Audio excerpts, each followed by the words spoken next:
Hang Gliding Flight School is a free educational resource created to share the fun and adventure of flying by encouraging, teaching, and inspiring aviators of all ages. Aviation videos provide a supplement, never a replacement, for face-to-face, in-person training with qualified teachers. Visit www.hangglidingflightschool.com for a map of nearly 40 flight instructors in the USA. Good day, aviators, and welcome to another episode of Hang Gliding Flight School. My name is Eric, and I know what you're thinking. Why am I in a skate park, right? You thought this was a hang gliding video. Excellent question, and I will get to that in a moment. Now, this episode of Hang Gliding Flight School is part of a series of videos about the myths of hang gliding. There are a lot of strange misconceptions about the sport, which can discourage people from learning to become hang glider pilots. So I thought it would be fun to make a few videos which confront some of these negative preconceptions. Now, this video will confront the myth that hang gliding is just too political. So if you're a new pilot feeling frustrated by the political red tape of hang gliding, let me try to explain why such bureaucracy exists in a way that no one ever warns new students, so you can navigate that political landscape a little easier. But before I get into that, let's talk about why am I in a skate park? Well, it's because as a skateboarder, I'm a little confused by any political hang gliding issues existing at all. You know, skateboarders just skate. We don't have skateboarding organizations. We don't have memberships and clubs.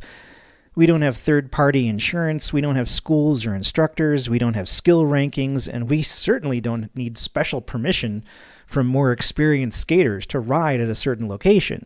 Hang glider pilots are constrained by all of those political limitations. It makes me laugh when easy rider hang glider pilots claim that hang gliding is about freedom, man. Like, no, it's not. Hang gliding is one of the most restrictive sports I've ever experienced. Hang glider pilots obey tons of rules and stipulations. It's a sport of obedience and deference, not freedom. I mean, hang gliding asks for massive amounts of conformity and operates under controlled guidelines. But that wasn't always the case. So to understand the politics of hang gliding, we need to understand a little history. Now, interestingly, the history of hang gliding is similar to the history of skateboarding. Skateboarding was very popular in the 1970s, and privately owned skate parks appeared all over the country.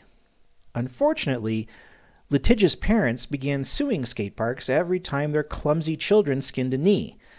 Frivolous lawsuits drove insurance rates through the roof and forced all the mom-and-pop skate parks to close.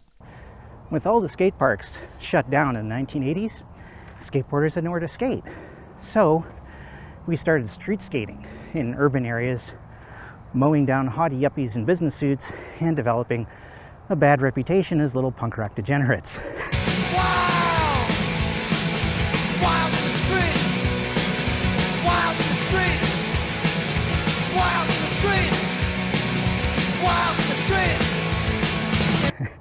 Now, when more respectable skaters began approaching cities to build public skate parks, they realized they needed to clean up the image of the sport. And it worked. Skateboarding reinvented itself, got a better reputation, and cultivated a more wholesome image. And as a result, municipal leaders became more receptive, and today, beautiful city-owned skate parks like this exist all around the nation. Similarly, hang glider pilots in the 1970s and 80s were extremely reckless people. They're not people, they're hippies! All these hippie pilots built and bought dangerous aircraft which barely flew, and as a result, pilots repeatedly killed themselves by crashing into homes, slamming into cliffs, or tearing down power lines. Their flippant disregard for public safety and private property gave the sport a terrible reputation. Just like skateboarding became illegal in downtown areas due to irresponsible punk rock street skaters, hang gliding started getting outlawed all over the nation due to hippie hang glider pilots. We want to be free to ride our machines without being hassled by the man. And we want to get loaded. Shut your face, hippie. Now, while sensible and conservative skateboarders scrambled to save skateboarding, more responsible hang glider pilots also began to realize they needed to salvage the reputation of the hang gliding community or risk losing the sport altogether. So, now you understand how and why hang gliding politics started, and you understand the similarity to skateboarding.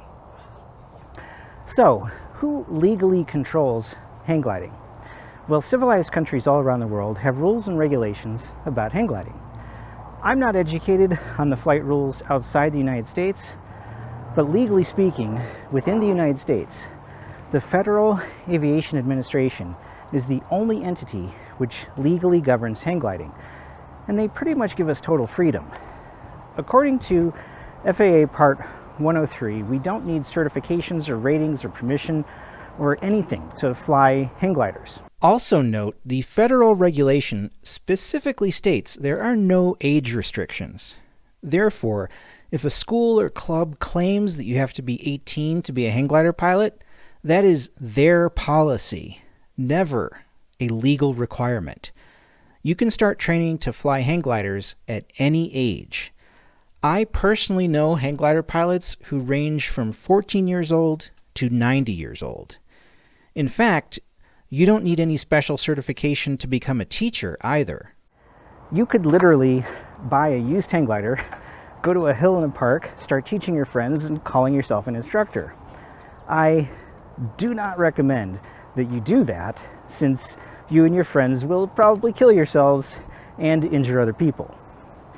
Labeling yourself an instructor without any experience or training is really dangerous, but it would not be illegal.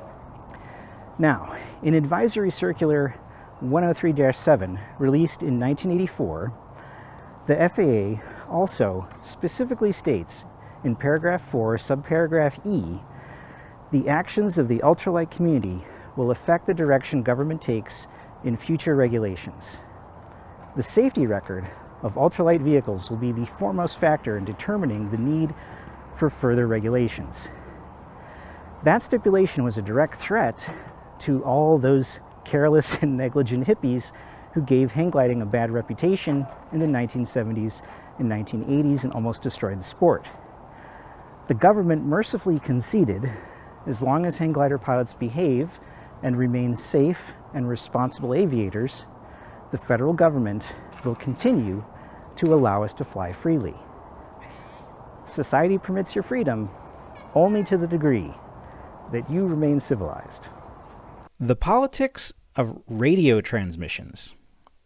Now, many hang gliding clubs insist you have a two-way radio like this when you fly, so you can communicate with other pilots and hear any emergency information the club may need to convey. Now, misinformed pilots claim that you need a ham radio license to transmit with one of these radios.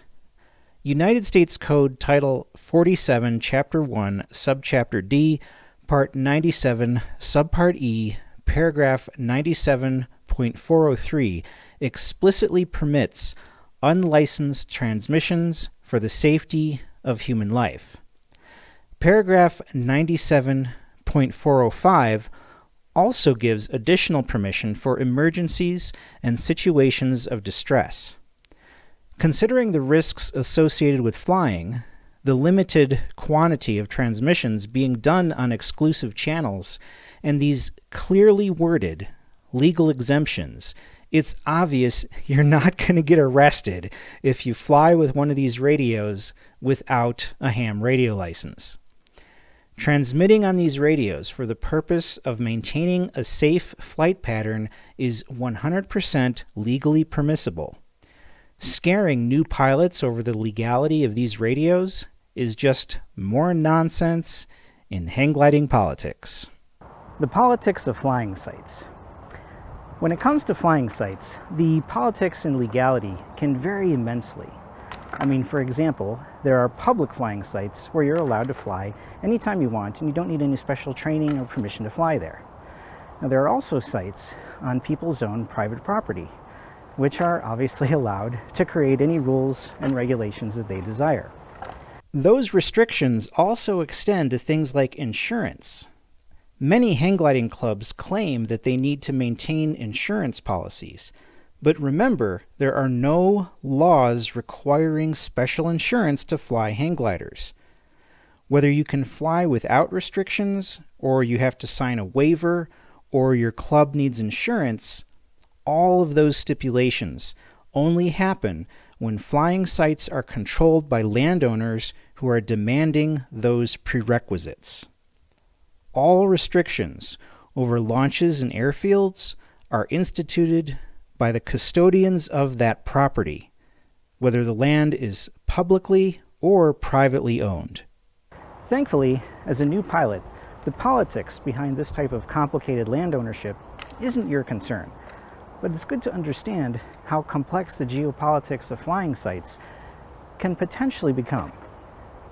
Now, as a new pilot, you can ignore land politics and only concern yourself with flying politics.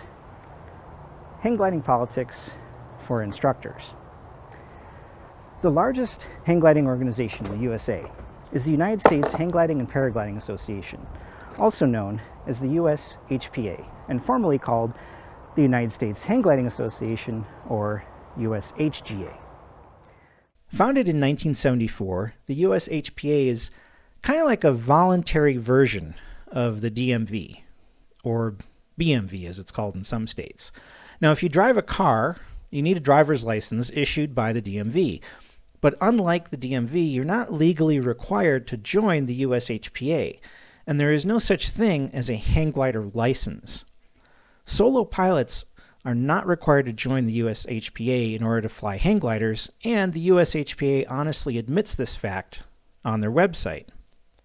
Here, the USHPA admits they have no governmental authority, they do not own any flying sites, they do not negotiate into any permits for flying sites, they don't control the flying sites or the flying that takes place at them. The sport of hang gliding is not controlled by the USHPA, and anyone who wishes can fly. The only regulatory authority for flight in the United States is the Federal Aviation Administration. Well, that's not entirely accurate. While it's true, instructors, solo pilots, and new students are never required to be USHPA members, according to Advisory Circular 103-7, paragraph 13, subparagraph C, the FAA requires instructors flying tandem hang gliders to be a member of the AOPA Air Safety Foundation, the Experimental Aircraft Association, or the United States Hang Gliding Association. In other words, the FAA allows third parties to put stipulations on the way instructors run their schools. Instructors are free to decline memberships in those organizations, and those teachers would be lawfully allowed to train foot launching on training hills. However, that school would not be permitted to legally conduct tandem flights. And because the FAA demands tandem instructors must follow guidelines set forth by these third-party organizations, you will often hear tandem schools complain about third-party requirements stifling their operations. Since tandem flights bring in the most revenue for schools, instructors continue to comply, and those instructors have a lot of strong opinions regarding the politics and bureaucracy of third parties. Hang gliding politics for new pilots. Individual solo pilots encounter different politics in hang gliding based upon flight restrictions and ratings. Now, to reiterate, if you are a solo pilot, you do not need any special licenses or permissions to fly hang gliders. However, if your hang gliding instructor is a tandem pilot, your instructor is required to make sure that students get a USHPA membership, and those students need to earn a skill rating based upon USHPA rules.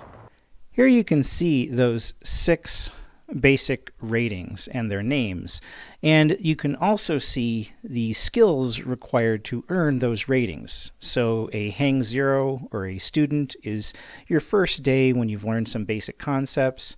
A Hang 1 or beginner is someone who's done 4 really basic flights.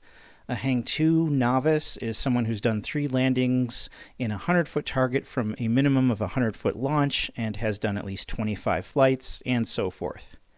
Now, when I made this video in the spring of 2025, I was a Hang 2 with about 60 arrow tows, 440 foot launches, 24 hours of flight time, about 97 flying days, a flight that was well over an hour long, and an altitude gain of around 3,500 feet. So, your rating isn't always an accurate reflection of your experience.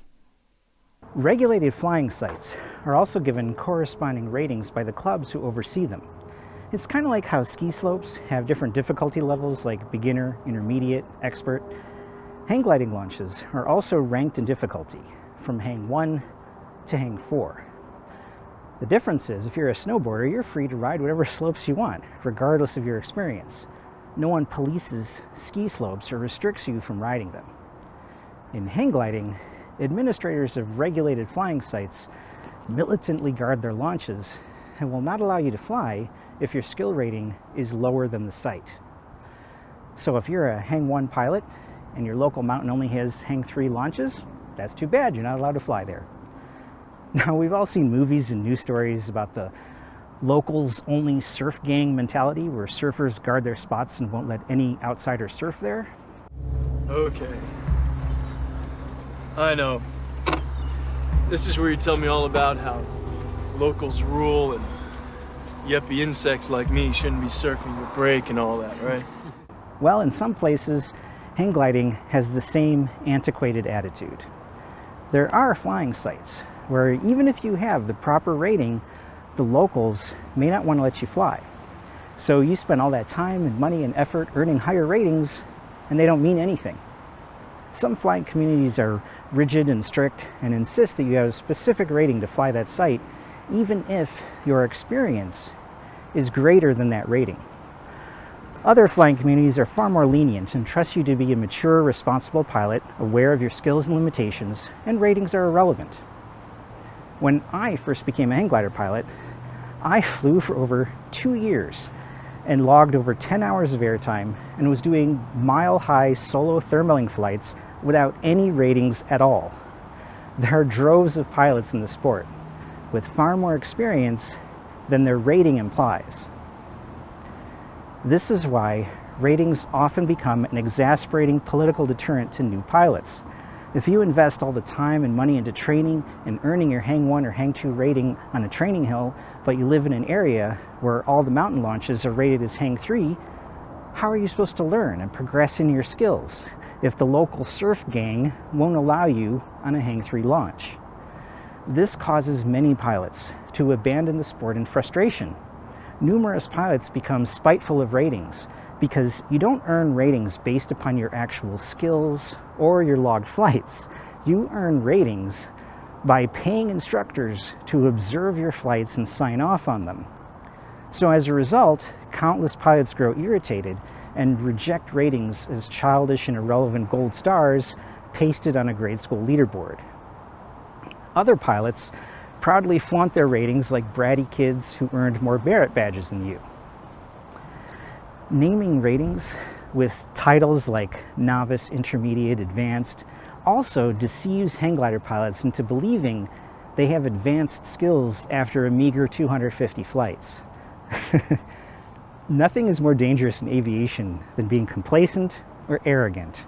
And with pompous titles like master, the rating system encourages conceit.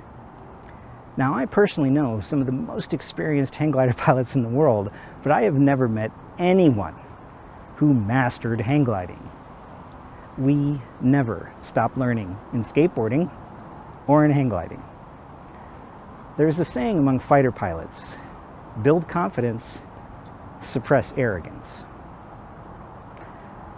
Now, to add an even greater pretentious insult to new students, smug pilots claim that training hill flights don't count. So if you have flown 300 flights on a 50-foot training hill, but only 3 flights from a mountain, they dismiss your expertise.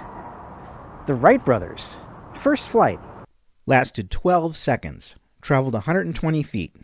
We still count that one. every single launch and landing counts, whether you fly a 30-foot training hill or a 2,000-foot mountain.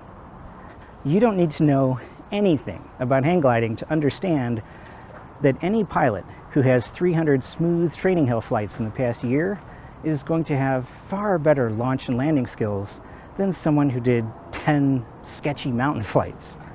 If your instructor downplays your training hill flights, that can again be a huge aggravation and deterrent to remaining enthused about the sport. Now, there's also a weird tendency in the hang gliding community for your USHPA member number to be a bit of a status symbol. Each USHPA member receives a sequential number, so the lower your number, the longer you've been flying. Now, look at comments on social media, and you will see tons of pilots who constantly reiterate their rating or member number somewhere in their remarks, as if these metrics lend more credence to their opinions. And if you meet a pilot who discovers that your number is lower than theirs, they often treat you with a little more respect. Honestly, that's the whole motive behind displaying my number on my jersey and at the start of my videos. But my member number is not a watermark for my credibility. And that is unfortunately how hang glider pilots think. It's all very silly and immature because awards and accolades do not validate reputations, but that's part of the culture of weird hang gliding politics. Now, to top off all the politics of earning ratings, some instructors are still negligent morons, just like they were in the 1970s. The USHPA even warned students about such schools in this article. This is a really good article on how to choose an instructor. But the part that I really want to call out to you is near the end of the article, where it says, now, what happens if you've begun taking lessons from someone and you start to suspect that maybe they're not your best possible choice? If you think your instructor is dangerous, then move on to a different instructor, no matter what the cost. And remember this, if the USHPA is writing articles warning you against stupid and dangerous instructors, that means there are so many stupid, dangerous instructors out there that there is justification to warn you about them. When new pilots realized they were training with a teacher who repeatedly endangers the lives of students with brash and careless choices, it makes students extremely resentful of the alleged authority of these gatekeepers. As a new aviator, you may be far safer and conservative than some of these so-called advanced and master instructors. Insubordinate and churlish. Bad teachers may belittle bandit students as insubordinate and churlish, but the truth is, some hang glider pilots who become rebels are not reckless hotheads subverting the system. Quite the opposite.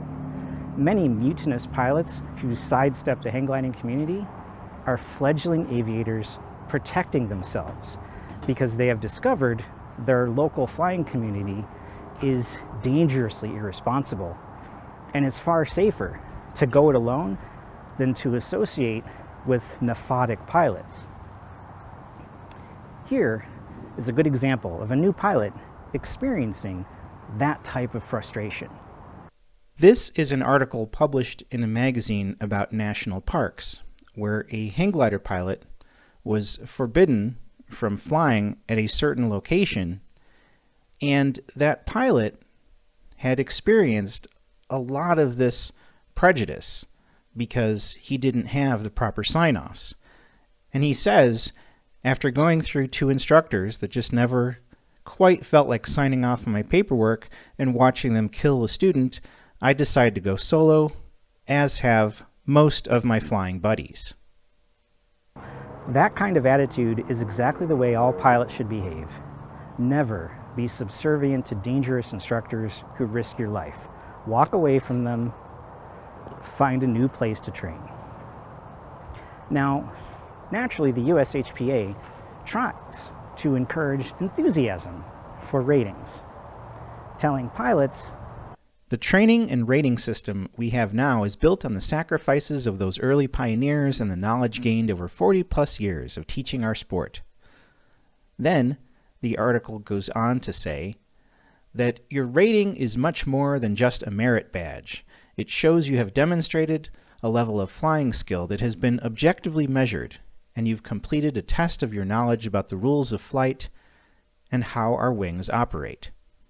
That philosophy is easy to embrace and respect when you have a safe, competent, encouraging instructor influencing your attitude towards earning ratings. Under the tutelage of an honorable instructor, you will regard the learning process as fun and joyful, and you will be proud of your accomplishments. But when you have an inept instructor who is condescending or endangers your life, you will never respect their objective measure of your flying skills, and you may start to justifiably resent ratings as meaningless trophies bestowed by conceited idiots. And I can't deny the fact that you like me. Whether you choose to earn higher ratings or you choose to be a lone punk rock rebel, that is entirely your prerogative. The purpose of this video is not to dissuade students from earning ratings. I'm simply teaching you why. Politics within the hang gliding community causes pilots to adopt attitudes of conformity or rebellion. Now, as a new pilot, it's important for you to understand the motivation behind pilots developing those feelings one way or the other, and why such bureaucracy exists in the first place. Now, to conclude this topic, let me play devil's advocate and defend the viewpoint of both instructors and students. So in defense of instructors, yes, instructors may be justified to hold students back, not only because instructors feel responsible for your safety, but because instructors want to protect the sport and their own reputation. Lots of students fail to take that into account. If someone is a reckless and dangerous pilot and they hurt themselves or someone else, the first question people ask is, who was that idiot's instructor, right? Who taught that fool to be a pilot? That is why instructors are extra cautious. They feel responsible for your well-being, but your proficiency is also a reflection of their competence as a teacher. So, to preserve their own standing, they need to make sure their students become respectable pilots. Remember that FAA stipulation. Learning to fly isn't just about your skills. You're also being judged by fellow pilots in the hang gliding community as a personality test. Pilots want to get to know you, scrutinize your demeanor, and make sure you are a safe and conservative aviator, so the sport doesn't become burdened by regulations. If someone gets injured on a ski slope, which is beyond their skills, it takes very little effort for the ski patrol to rescue that person off the mountain. If a person crashes a hang glider on a mountainside, they may be stuck in an inaccessible location, requiring them to be airlifted to safety, which is a lot more work and inconvenience for authorities and rescue personnel. The sheriff's department isn't going to be happy if they have to retrieve pilots off the mountain once a week. So there are legitimate reasons to be conservative in judging the skills of a new pilot. Now, in defense of students, yes, it is aggravating to have instructors hold you back so much. You know, many instructors fly 2 to 5 days a week, so they forget what it's like to have other responsibilities. You know, you have family, you have friends, you have other hobbies, you have chores and errands and housework. You know, you need carpeting, your car breaks down, you have to take your cousin to the airport, you catch a bad flu which lays you out for 2 weeks, right? I mean, all those normal distractions of life means you can't spend 3 days a week flying hang gliders. Sometimes you just have other business to attend to. Life happens. Now, because of those other responsibilities, you may not fly for weeks or months on end. You know, when I lived in Cleveland, I'd get maybe 15 to 20 flights per year due to the weather. And then I wouldn't fly at all for 5 or 6 months. Now that I live in California, I can fly all year, which makes it far easier to improve and maintain my skills. But if you live in a climate with harsh winters, or life gives you too many diversions, it can be frustrating when you're unable to fly as frequently as you want. That's so disappointing, and it really makes you question, is all of the time and money and effort worth it? You know, why are you pursuing hang gliding when you aren't able to fly often enough? As a new pilot, what is the solution to your frustration of being stifled by the politics of ratings? Patience. Plain and simple. Patience. Relish every single flight that you take. Resign yourself to knowing that your flight progression may take longer than you planned. You may have far more setbacks than you anticipated. When you started hang gliding, you imagined flying off of mountains at the end of your first summer. And while it is possible for some people, other pilots might take 2 or 3 years before they reach that goal. I know pilots who never fly the mountains and never do aerotowing. They just fly safe 30-foot sand dunes, and they are perfectly happy and content with those slow and low flights. I know pilots who love flying in other countries, and they have a wonderful time taking international trips. I've never owned a passport, and I have no desire to set foot outside the United States. You are not obligated to fly anywhere you aren't interested in flying. Remember, being a hang glider pilot is about your joy of flying. It's not about pleasing your instructor. It's not a competition against other students. You don't need to impress anyone. Your journey as a pilot is all about you. This is your adventure. This is your path. It has nothing to do with anyone else. Remember that old saying, if you compare yourself with others, you may become vain or bitter, for always there will be greater and lesser persons than yourself. So take your time, be patient, and when you earn higher ratings, never get an ego about it. Never treat new students as inferior, because no matter what titles and accolades are bestowed upon you, there's no end to learning and improving as a hang glider pilot. Build confidence, suppress arrogance.